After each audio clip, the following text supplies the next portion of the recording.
Hello everyone, we Group 4 will show you how to make meringue, their process, chemical reaction in them, the effect, and suggestion how to improve the quality of your meringue.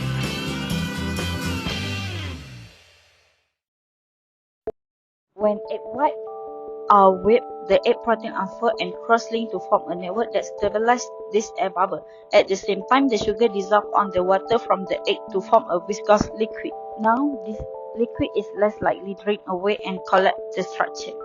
This is why we see meringue that have a fine interior texture. If the sugar is added too early, it interferes with the protein unfolding. It results in a weaker network that can only support small air bubbles. This is why we see meringue that have a fine interior texture. If the sugar added too late, it doesn't fully dissolve and it can't do that important work of the stabilizing.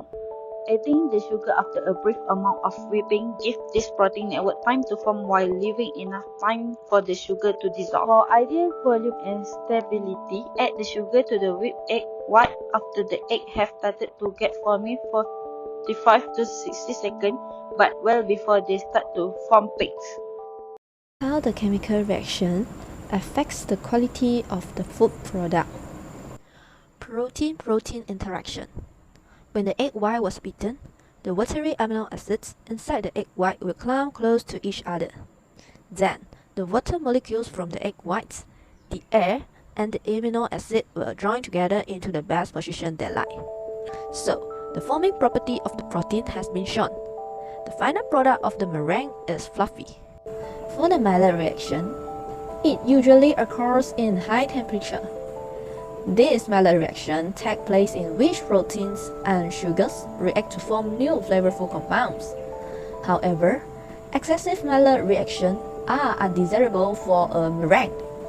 An oven that's too hot will turn your meringue into brown and give it a caramelized flavor.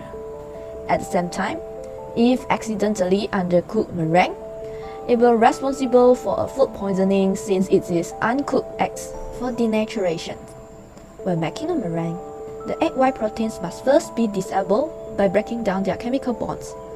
This unfolds the proteins, but the amino acid sequence are still chained together. When you whisk egg whites, you will create foam by adding airs, which creates bubbles. At the same time, the wires of the whisk cause some of the protein to unravel.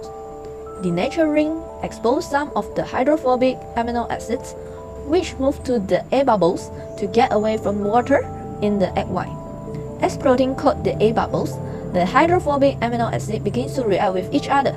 This causes them to link together to form nets, which can help keep the bubbles from popping. To improve the meringue making method that contributes to a higher quality, firstly, we should use the right bowl. Use a dry bowl which is made of glass, ceramic, stainless steel or copper. The plastic bowl is not recommended as it can hold trace of oil and might affect our meringue turns out. Besides, egg whites will expand in volume when air is whipped into it, so make sure that the bowl used should be large. Next, we need to get the egg temperature right. In the room temperature, it is easier for egg whites to whip into a higher volume. However, it is easier to separate yolks from the egg whites when the egg is chilled. This solution is to separate the yolks and whites while the eggs are cool. Then, set the whites aside for 10 to 15 minutes to bring them to room temperature. Sugar is also important. Use regular granulated sugar when you are making a meringue. But many cooks swear by superfine sugar because its ultra tiny crystals dissolve more easily and completely when you whip them up with the egg whites. Last but not least, consider using stabilizer. To make a sturdier meringue, your recipe may direct you to add an acidic ingredient such as cream of tartar, white vinegar or lemon juice. But don't use a copper bowl if you are adding acid to stabilize your meringue. It will react with the copper and discolor the egg foam.